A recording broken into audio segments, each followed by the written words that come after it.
1.20. 1. Hurt, air, adhere, hardly, himself. 2. Throw, elbow, lower, power, grow. 3. Alike, despite, river, transcribe, quite. 4. Whenever, why, whose, where, which. 5.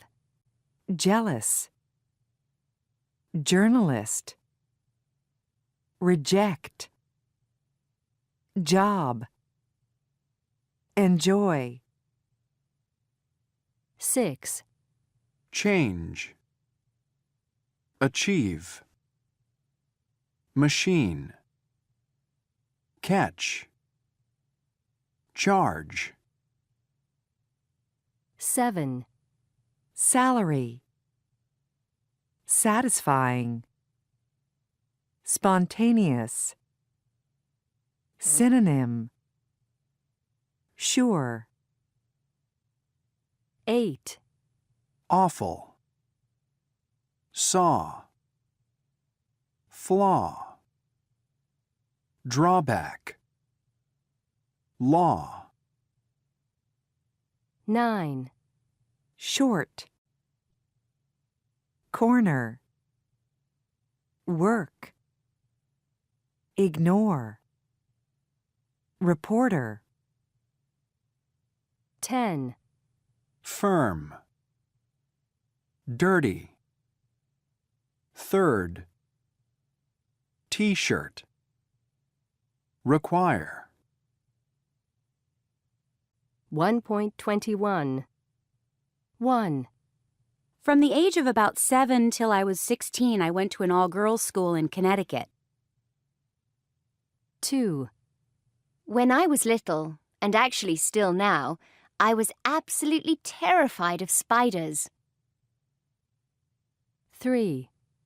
When I was a young child, I used to have a lot of nightmares. 4. When I was in elementary school, I used to hate school meals. 5. When I was a kid, we always used to go on vacation to the countryside. 1.22. What's your earliest memory? I was born on the Atlantic coast of New England, and my earliest memory is swimming between my mother and my father in the Atlantic Ocean. Oh, wow. Because I swam before I could walk, and it was wonderful. How amazing. How old were you then? I think actually, I must have been really, really young. Maybe I'd already walked by that point. I must have been 1.5 when I had that memory. Really young. It was a beautiful experience then. And remembering it makes me very happy. My earliest memory is of being completely by myself, lost in what seemed to be a great big forest. It probably wasn't. I was about 18 months old, and we were living in Virginia, which is where I was born, and I was on a kind of a path in the middle of a really, really dark forest, and I remember looking behind me, and it was just darkness and big dark trees, and the same ahead of me, and just having this feeling of being completely on my own and calling out for my sister Lynn, who was 7 years older than me, who was supposed to be watching me and not being able to find her.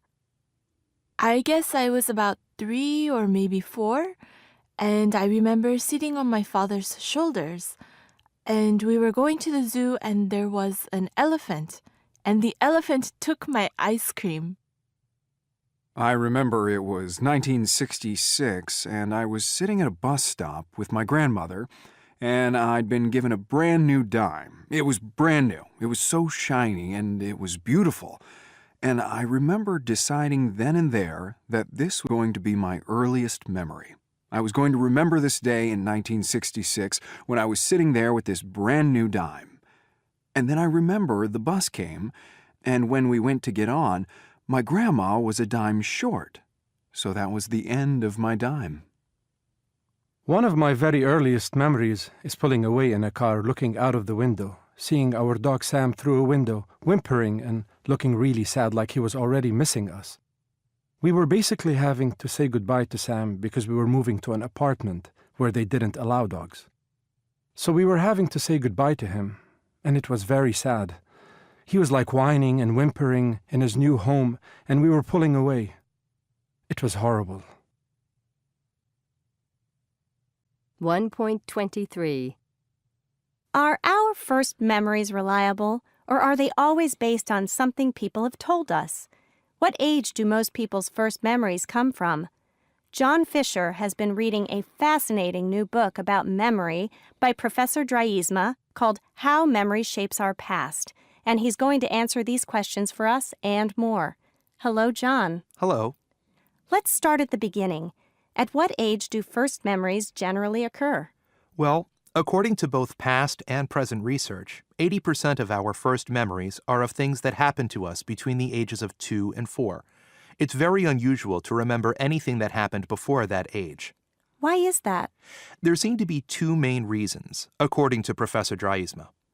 The first reason is that before the age of 2, children don't have a clear sense of themselves as individuals. They can't usually identify themselves in a photograph. And you know how a very small child enjoys seeing himself in a mirror, but he doesn't actually realize that the person he can see is in fact himself. Children of this age also have problems with the pronouns I and you, and a memory without I is impossible. That's to say, we can't begin to have memories until we have an awareness of self. And the second reason? The second reason is related to language. According to the research, first memories coincide with the development of linguistic skills, with the child learning to talk. And as far as autobiographical memory is concerned, it's essential for a child to be able to use the past tense so that he or she can talk about something that happened in the past and then remember it. I see. What are first memories usually about? I mean, is it possible to generalize at all? Early memories seem to be related to strong emotions, such as happiness, unhappiness, pain, and surprise. Recent research suggests that 3/4 of first memories are related to fear, to frightening experiences like being left alone, or a large dog, or having an accident, things like falling off a swing in a park.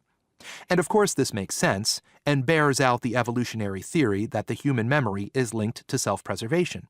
You remember these things in order to be prepared if they happen again, so that you can protect yourself. Are first memories only related to emotions, or are there any specific events that tend to become first memories? The events that are most often remembered, and they are always related to one of the emotions I mentioned before, are the birth of a baby brother or sister, a death, or a family visit. Festive celebrations with bright lights were also frequently mentioned, much more frequently than events we might have expected to be significant, like a child's first day at school. Another interesting aspect is that first memories tend to be very visual. They're almost invariably described as pictures, not smells or sounds. First memories are often considered reliable in that perhaps sometimes they're not real memories, just things other people have told us about ourselves, or that we have seen in photos. Is that true, according to Professor Dryisma? Absolutely. He cites the famous case of the Swiss psychologist Jean Piaget. 1.24. First memories are often considered unreliable in that perhaps sometimes they're not real memories, just things other people have told us about ourselves, or that we have seen in photos. Is that true, according to Professor Dryisma? Absolutely. He cites the famous case of the Swiss psychologist Jean Piaget. Piaget had always thought that his first memory was of sitting in his stroller as a 1-year-old baby when a man tried to kidnap him. He remembered his nanny fighting the kidnapper to save him. The nanny was then given a watch as a reward by Jean's parents. But many years later, I think when Jean was 15, The parents received a letter from the nanny in which she returned the watch to them. The nanny, who was by now an old woman, confessed in the letter that she'd made up the whole story, and that was why she was returning the watch. Of course, Jean had heard the story told so many times that he was convinced that he'd remembered the whole incident. 1.25. 1, Adult. Adulthood. 2, Celebrate. Celebration. 3, Compete. Competition. 4, Free. Freedom. 5, Happy. Happiness. 6, Relation. Relationship. 1.27. This is Morning Edition from NPR News. I'm Renee Montaigne. In today's health segment, people with rare diseases help each other using the internet. But first, in an increasingly interconnected world, speaking more than one language is becoming common. Approximately 1 out of 5 Americans speak a language other than English at home. Around the world, as many as 2/3 of children are brought up bilingual. And it turns out that being bilingual is also good for the brain. Reporter Gretchen Kuda-Crowan has the story. Milyen volt az utad? Nagyon jó. Kicsit fárasztó. Judy and Paul Senkinai both grew up in the U.S. bilingual, speaking Hungarian with their families and English with their peers. And when they married, they knew they wanted to raise their children speaking both languages. So their 2 daughters, Hannah and Julia, heard only Hungarian from mom and dad at home. Then came school and learning English.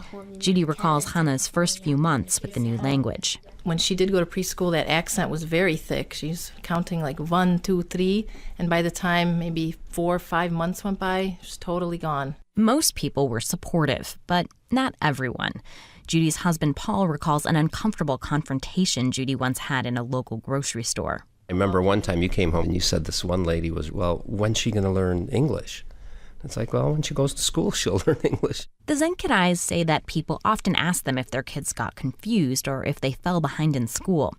Janet Worker has an answer for them. She's a psychologist at the University of British Columbia who studies language acquisition in bilingual babies.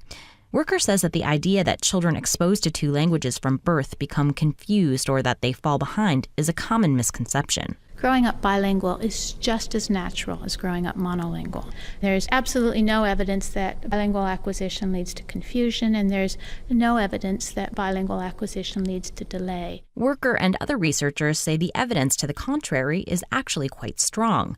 Being bilingual, they say, may actually be good for you. Ellen Bialystok, a psychologist from York University in Toronto, says the reason lies in the way the bilingual mind uses language. No matter what language a person is speaking at the moment, Bialystok says both languages are active in the brain. The evidence is very dramatic.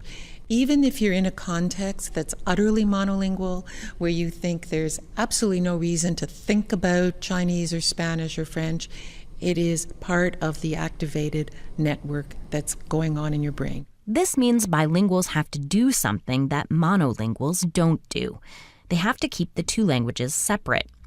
Bialystok likens it to tuning into the right signal on the radio or television. The brain has to keep the 2 channels separate and pay attention to only one. The brain has a perfectly good system whose job it is to do just that. It's the executive control system. That's what it does. It focuses attention on what's important and ignores misleading distraction.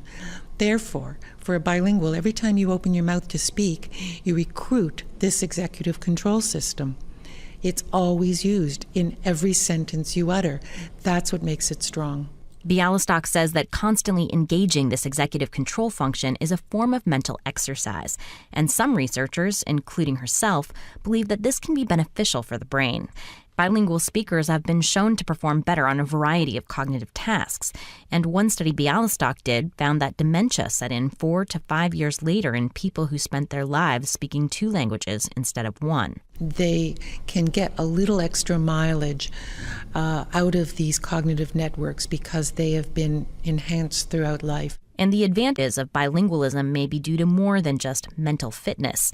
Bialystok says there's some preliminary evidence that being bilingual may physically remodel parts of the brain. For NPR News, I'm Gretchen Kuda-Crowan in Cleveland.